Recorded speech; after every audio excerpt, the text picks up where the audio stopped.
Okay, we're live again. Inulit ko lang po yung live natin. May problema daw sa audio dito sa unang video natin. So, pakisabi na lang kung hindi malinaw ang boses ko. So, ang topic natin, 10 health problems pag nagkakaedad. Okay? Pag edad 40, pwede na maramdaman tong health problems. Pero pag 50, 60, lalabas na itong 10 sakit o pagbabago sa katawan na panghihina. Tingnan natin, ano tong 1 to 10, ha? So, number 1 problem, pag nagkakaedad na, pagbabago sa puso, sakit sa puso, at arteries. Hindi natin alam, pag tumatanda tayo, mas tumitigas na yung puso natin. Hindi na siya ganun kalakas dati, kaya mas hirap tayo huminga, mabilis na yung heart rate natin, magugulat kayo, mas high blood na. Pati yung mga arteries natin, yung mga ugat natin, mas matigas, kaya mas high blood na yung mga tao.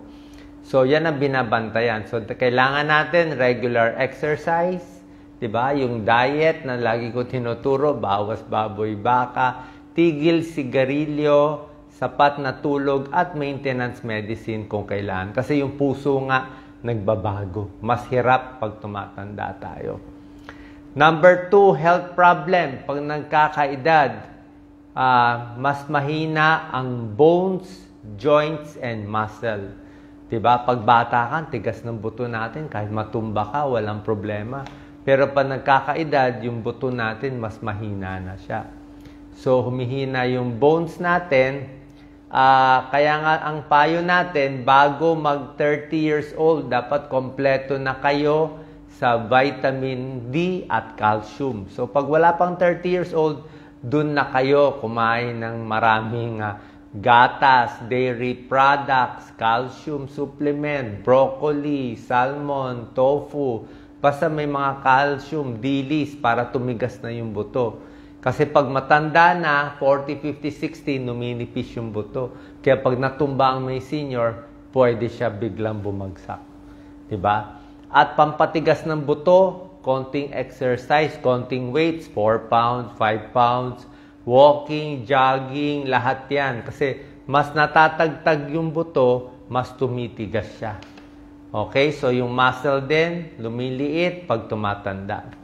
Number 3, problem ng nagkakaedad na dumarating to sa lahat sa atin, 40, 50, 60. Mapapansin nyo, nagbabago ang panunaw natin. Yung tiyan natin, hindi na pareho dati. Like ako, pag bata ako, no? Kahit anong kainin mo, di ba? Fried chicken, oily foods, kahit sisig, lahat okay. Ang bilis natin kumain ng bata, pero pagdating ng edad 50, 60, nako, pag kumain kayo, parang ayaw na bumaba dito, hindi na matunawan, naiimpatyo na. Bakit? Pag tumatanda, nababawasan ng laway. Humihina ang galaw ng esophagus and stomach. Maraming panghihina. Pati digestive enzymes nababawasan. So, kailangan pag mas matanda na, mabagal na ang kain. Mas malalambot na kinakain, hindi na pwede oily. Kailangan na prutas, gulay, kailangan na mas maraming tubig. Bago kumain, dapat may tubig na mainit na. Ako nga ngayon, napapansin ko, pag malamig na tubig, parang ayaw bumaba parang tumitigas siya. I-try nyo. Pero pag mainit na tubig, umpisahan mo, kailangan mabasa muna itong daanan bago unang subo. Pag bumaba na yung pagkain, bago lang tutuloy yung pagkain. Kasi nga, pag tumatanda, mabagal na ang bituka. Tapos yung pagdumi, mas mabagal na rin. Yan ang pagbabago. Lahat mararamdaman to pagdating na sigurado ng 60, 70 years old. Number 4 out of 10 na pagbabago pag may edad, pag-ihi natin, iba na rin. Diba?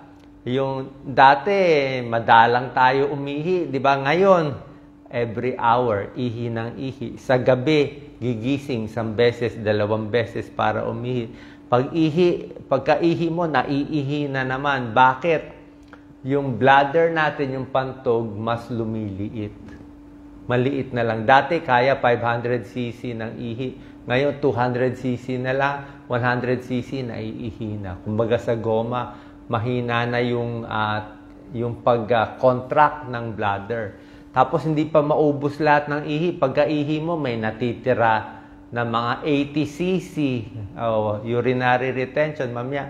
Kaya ang tip ko sa inyo, pag ihi nyo, maghintay kayo 30 seconds, umihi ulit. Huwag muna tatayo sa toilet. Ihi, pahinga, ihi ulit. At least 2 beses iihi tayo.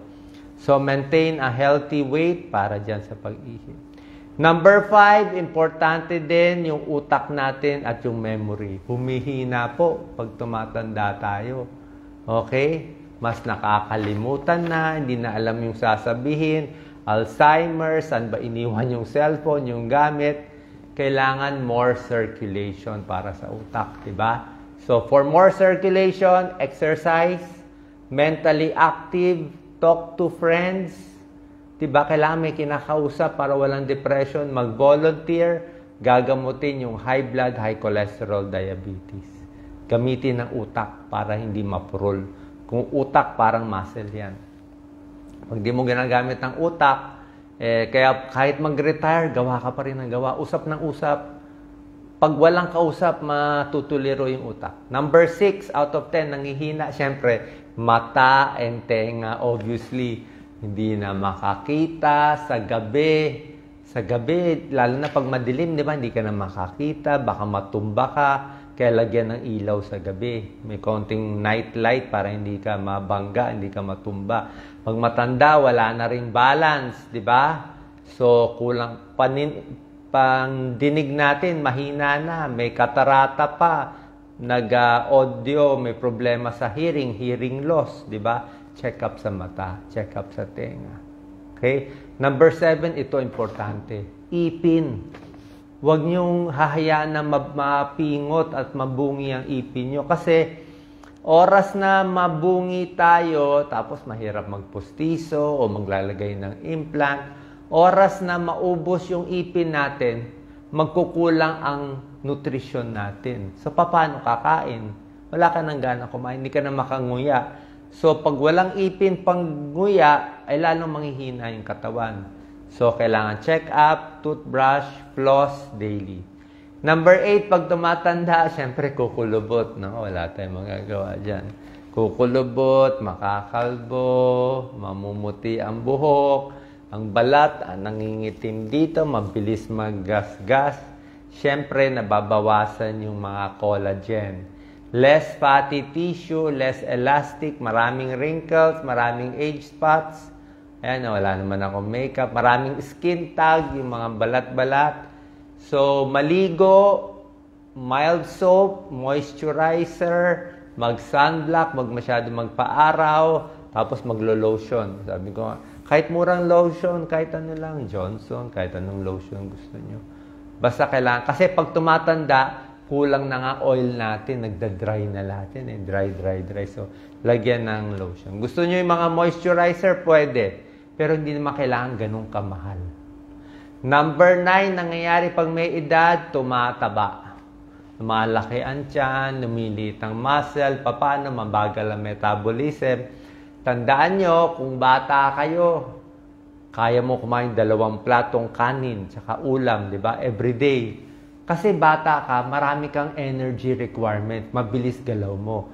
Pag matanda ka na, hindi na pwede 2 platong kanin, tsaka maraming ulam. Dapat kalahati na lang, half cup rice na lang. So, mas matanda, mas konti ang kakainin mo.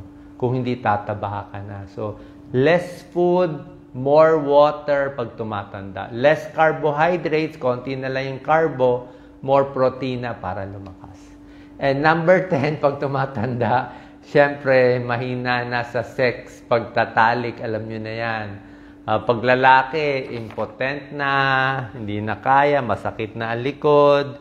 Pag babae, pag menopause na, wala nang vaginal dryness, mahirap na magtalik, masakit na ang katawan, mas matagal na malabasan ang lalaki, babae. So, yan talaga, kasama po yan. Nagbabago hormones. Yung lalaki, bumababa din.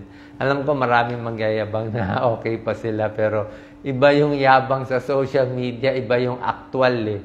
So, magpa-check sa urologist ang lalaki kung may problema, sa OB-GYN ang babae. So, para gumanda sex performance, huwag magpapataba, regular exercise. Pag matanda na, pwede naman holding hands na lang o magkasama na lang, di ba? So, aabot rin sa ganung stage, hindi natin maiwasan talaga. Kung bata yung iba, araw-araw, nagtatalik, pero pag matanda na, baka once a week, once a month, o once a year. So, regular exercise, yan po. Yan po ang 10 pangyayari kung may edad. Actually, wina-warningan ko kayo ng maaga, para maaga pa, maagapan na. So, habang kayo ay wala pang 40 years old o 50 years old, doon na kayo mag-exercise. Para at least yung mga muscle na na-build nyo, pag tumanda kayo, merong matitirang muscle. Kasi kung nung bata pa, mahina na, medyo lampa na. Pag matanda na, mahirap na makahabol at makarecover. Sana po nakatulong itong tips natin. Ingat po palagi. God bless po sa inyo. Okay, thank you so